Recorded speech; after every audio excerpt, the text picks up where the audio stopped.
SIR এর মৃত্যুর মিছিল এই রাজ্যের ঘাড়ে চাপিয়ে দিয়েছে বিজেপির নির্দেশে নির্বাচন কমিশন। একদিকে বৈধ নাগরিক যারা, তারা আতঙ্কে উত্তেজনায় মারা যাচ্ছেন, উদ্বেগে কেউ অসুস্থ হয়ে মারা যাচ্ছেন। অন্যদিকে বিএলও যারা আছেন তারাও নানা ধরনের সমস্যায় পড়ছেন, কেউ আত্মহত্যা করছেন, কেউ মারা যাচ্ছেন অসুস্থ হয়ে। এগুলো সমস্তটাই মৃত্যুর মিছিলের জন্য সম্পূর্ণভাবে দায়ী নির্বাচন কমিশন এবং বকলমে বিজেপি। মমতা বন্দ্যোপাধ্যায় দিল্লি যাচ্ছেন, বুঝবে এবার এরা কত ধানে কত চাল। বামফ্রন্টের মুরদ নেই এই মোহাম্মদ সেলিমের নেতৃত্বে 294টা সিট লড়ার।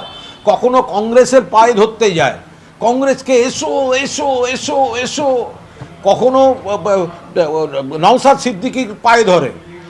এখন হোটেলে গিয়ে হুমায়ুন কবিরের সঙ্গে আবার শুনলাম নাকি বলেছেন মন বুঝতে গেছিলেন।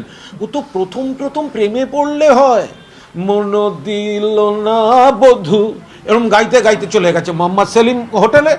তো এখন এটা সম্পূর্ণ সিপিএম যারা নীতি কথা বলে, বড় বড় কথা বলে, ঘুরে দাঁড়ানোর কথা বলে, তো তাদের কাছে কত বড় লজ্জার।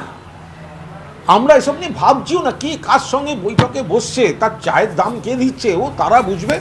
হুমায়ুন কবির তিনি কোণঠাসা অবস্থায় আছেন, তিনি দোকান খুলে বসে আছেন, তার দোকানে যে আসবে তিনি তারটা সামলাচ্ছেন।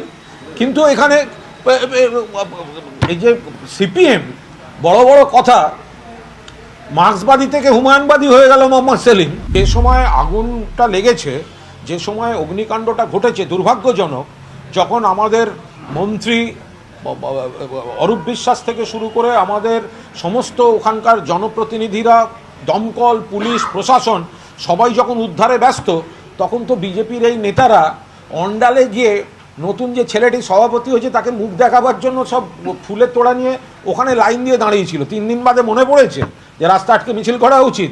ওখানে তো মুখ দেখাবার রাজনীতি করতে গেছিল, তখন মনে হয়নি যে একবার ছুটে যাই স্পটটায়। আজকে মনে পড়েছে যে জায়গাটা একটা ভয়ঙ্কর দুর্ঘটনা ঘটে আছে, সেখানে উদ্ধারের কাজ চলছে। তো সেখানে প্রশাসন যেটা যেটা সুবিধা হওয়ার, তো সেগুলো করে, মানে যেটা কাজে উদ্ধার কাজের সুবিধা হবে সেই কাজ করেছে। উদ্ধার কাজের অসুবিধা হবে এমন তো কোনো কাজ ওখানে করা সম্ভব না। জান না, ওনার যাওয়ার অভ্যাস আছে, ওনার যাওয়া অভ্যাস আছে। একবার গেছিলেন তো, ওই কারা সব গেছিল না ওই নবান্নর সামনে কি করবে বলে, তো হাইকোর্ট তো বলে দিয়েছিলেন যে অনেক দূরে গিয়ে কী সব করতে। তো যেখানে গেছেন গেছেন।